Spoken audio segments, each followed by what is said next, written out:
So, good day everyone. So we are now at analytic geometry. So what is analytic geometry?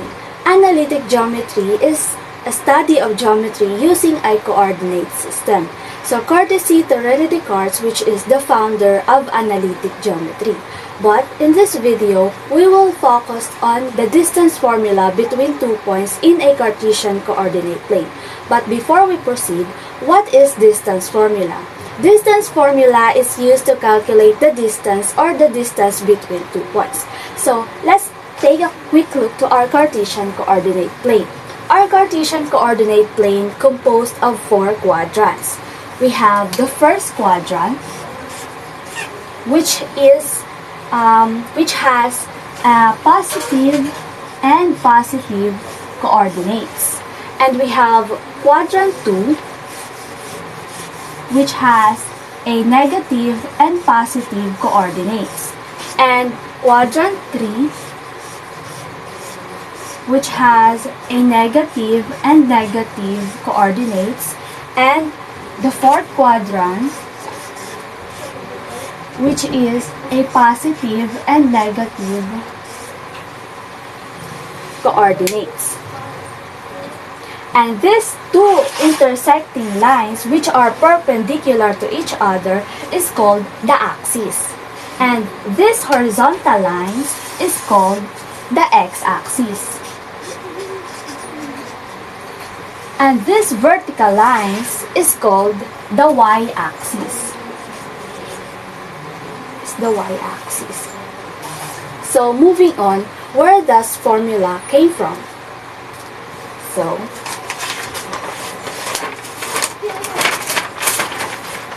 let's say we have 2 points. Point A and point B. Point A is described by its coordinate x sub 1 and y sub 1, while point B is described by its coordinates x sub 2 and y sub 2. And using the distance formula, we need to calculate the distance between these 2 points. So this is D. And using the concept of Pythagorean theorem, if we extend this line here and then this line here, thus forming a right triangle here. And this point is now x sub 2 and y sub 1.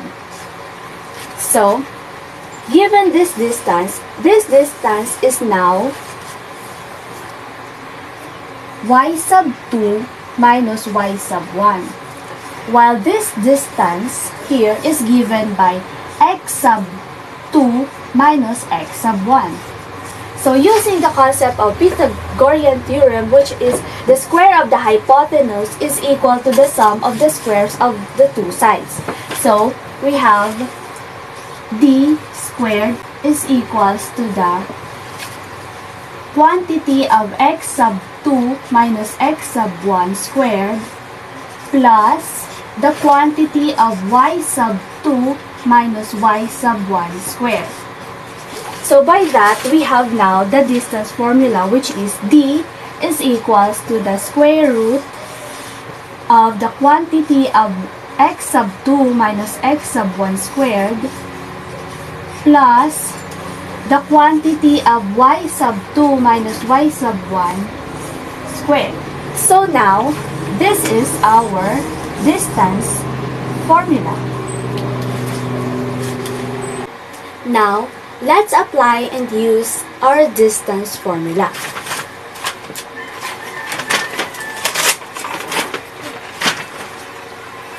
So let's say we have 2 points. So we have point A,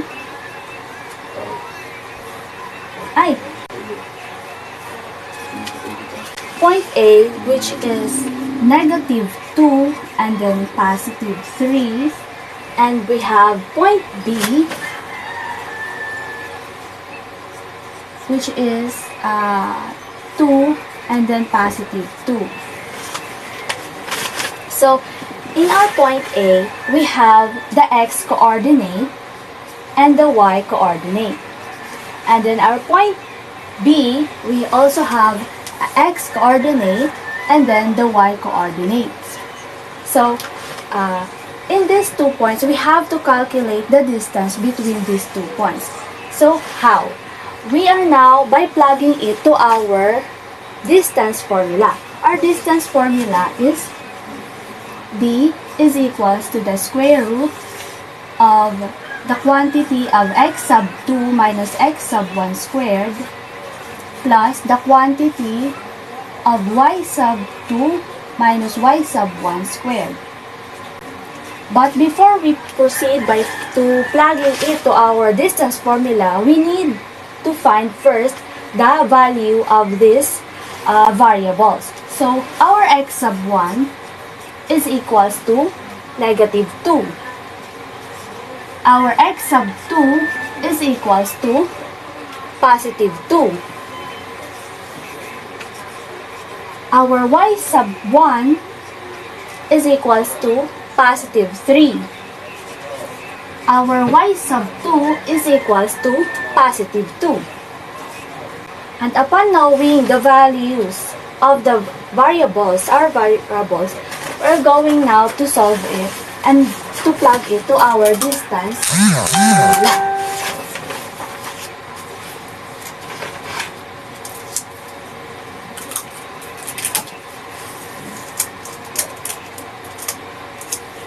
To our distance formula. So we have d AB is equals to the square root of the value of x sub 2, which is 2, and then copy the sign, and then the x sub 1, which is negative 2, squared, plus the sign, and then our y sub 2, which is positive 2, and then copy again the sign, and then our y sub 1, which is positive 3, then squared. Then proceed. Again, copy the radical sign, and positive 2 minus negative 2 would become a positive 4 squared. And then copy again the positive sign, and then 2 minus 3 is equals to negative 1 squared. So again, copy the radical sign, and then 4, since it is in squared, then we have to multiply 4 by itself. So 4 times 4 is equals to 16. Positive 16 plus, and then negative 1 times negative 1 is positive 1. So again, copy the radical sign. 16 plus 1 is equals to 17. And then since 17 is not a perfect square, this is now our final answer. So the distance between point A and point B is equals to the square root of 17. So now, let's proceed to solve our problem. So we have a problem 1. Problem 1. Problem 1. What is the length of segment AB with endpoints A, negative 1 and 3, and point B, which is 3 and negative 3? So to get the visual understanding of this problem, we have to plot it to our Cartesian coordinate plane.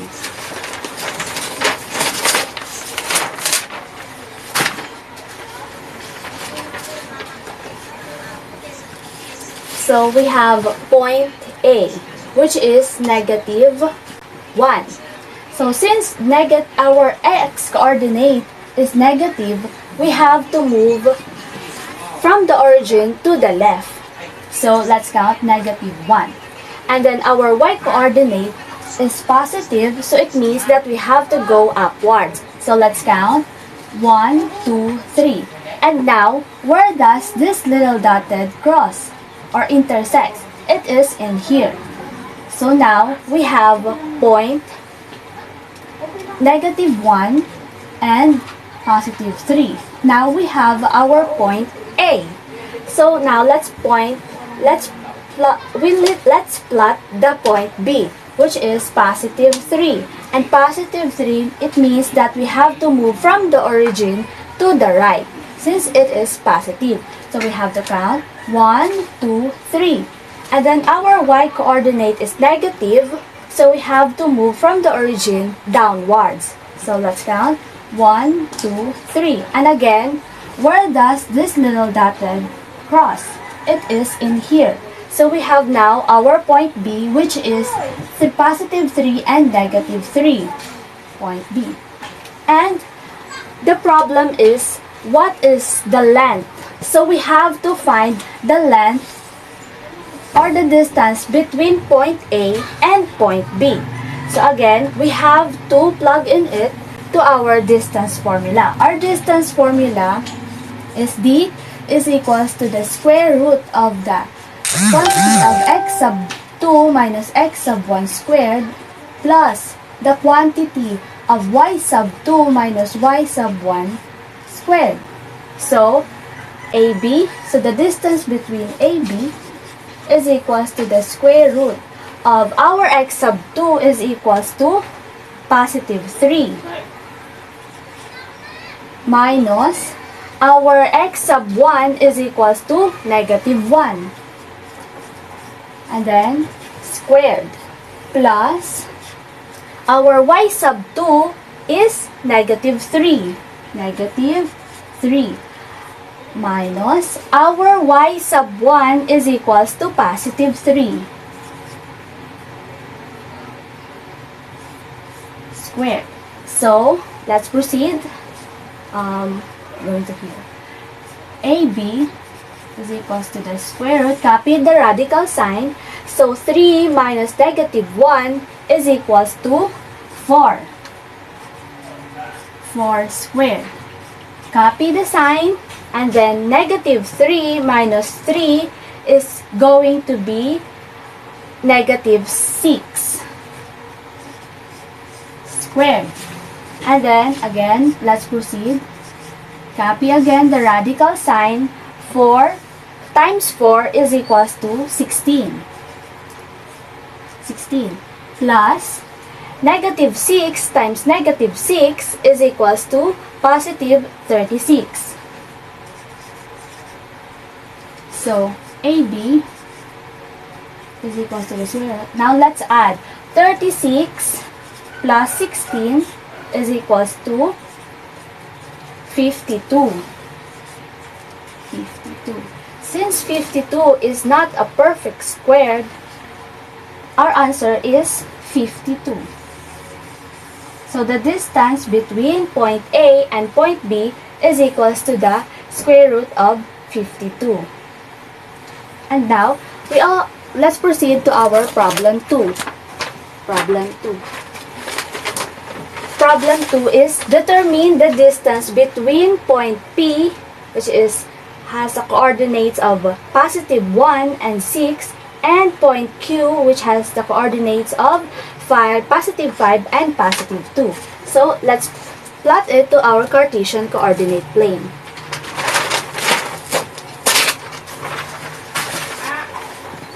So,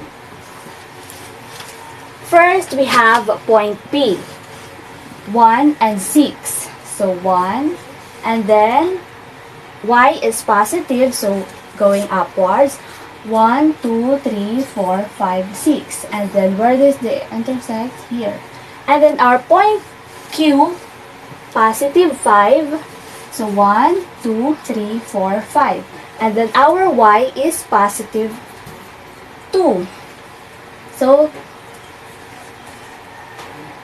So these 2 points belongs to quadrant 1 because their coordinates are both positive x and +y. So point P and our point Q. And again, the problem is we have to find the distance between these 2 points. These 2 points. Okay? So again, we have to plug in the values of the x and y coordinates into our distance formula. Our distance formula is equals to the square root of the quantity of x sub 2 minus x sub 1 squared plus the quantity of y sub 2 minus y sub 1 squared. And we have to get the value first of the variables. So x sub 2 is equals to positive 5. And our x sub 1 is equals to positive 1. Our y sub 2 is equals to positive 2. And our y sub 1 is equals to positive 6.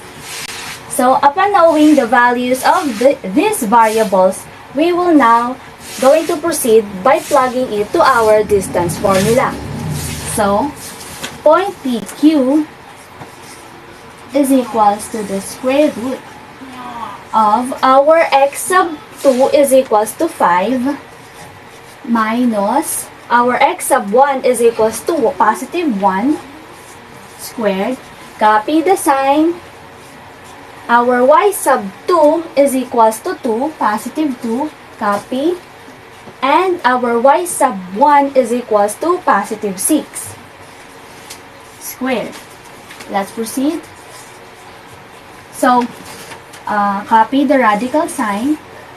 5 minus 1 is equals to 4. And then squared, copy again the sign.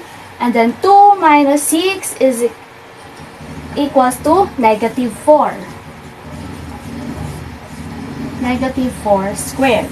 So, PQ is equals to the square root of 4 times 4 is equals to 16. Plus, negative 4 times negative 4 is equals to positive 16 as well. So, PQ is equals to the square root of 16 plus 16 is equals to 32. Is 32 a perfect square? No. So, we have to think of a number that make it the simplest form. So, we have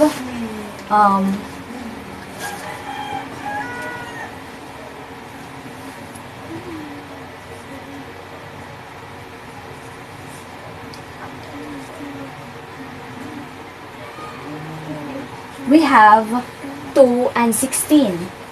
So,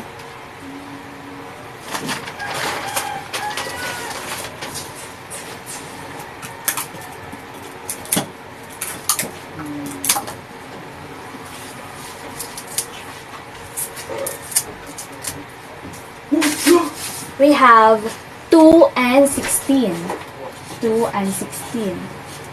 And 16 is a perfect square. So, let's PQ is equals to the square root of 16 times 2.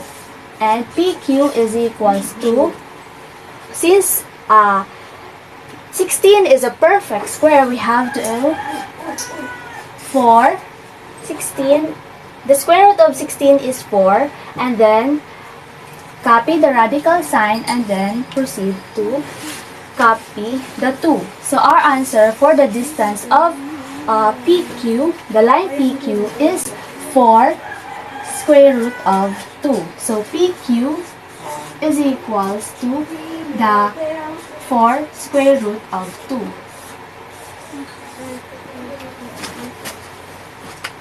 So let's now proceed with our problem 3. Our problem 3 is, how apart are point X, 5 and 8, and point Y which has the coordinates of negative 2 and positive 5. So again, we have to plot it to our Cartesian coordinate plane.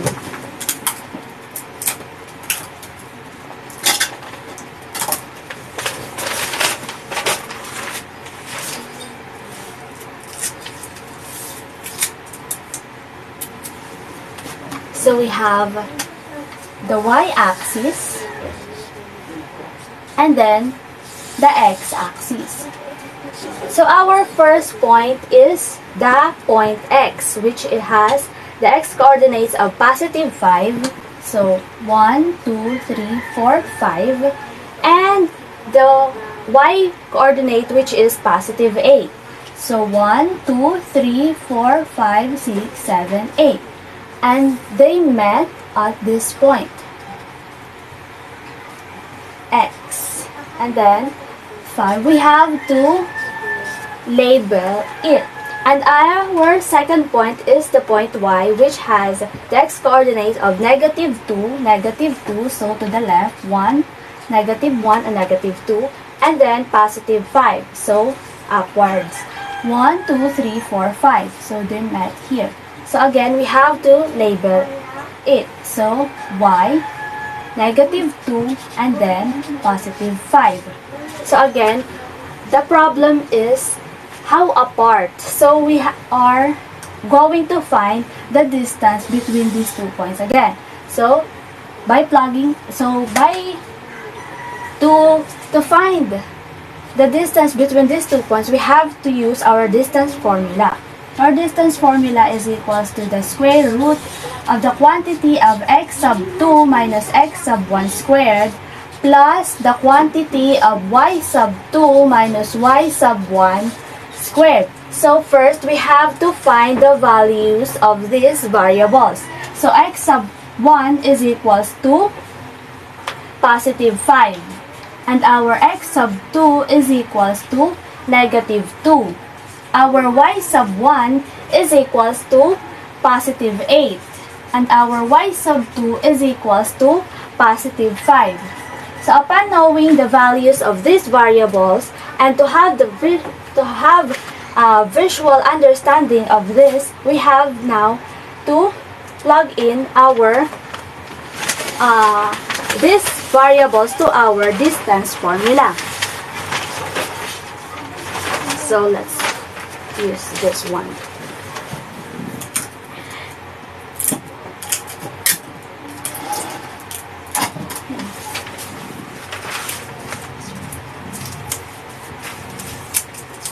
So we are looking for the distance between point x and point y.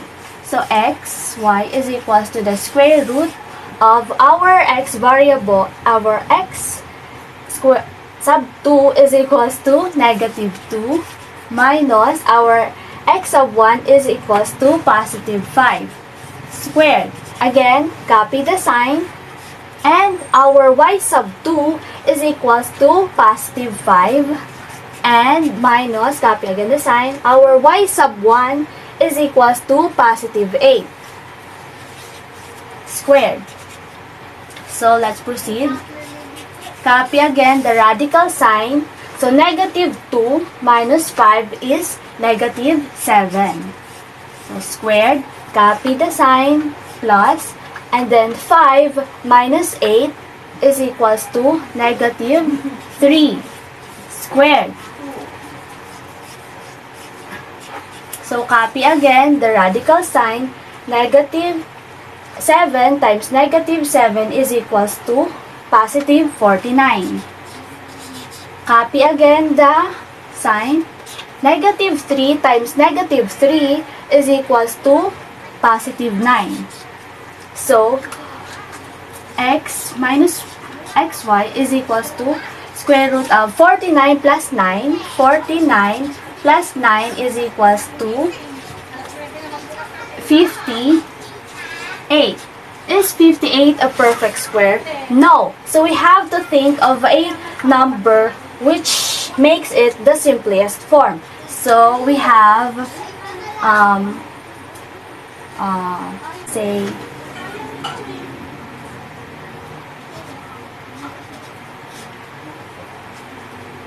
So we get positive 29 and 2. 29 times 2 is equals to 58.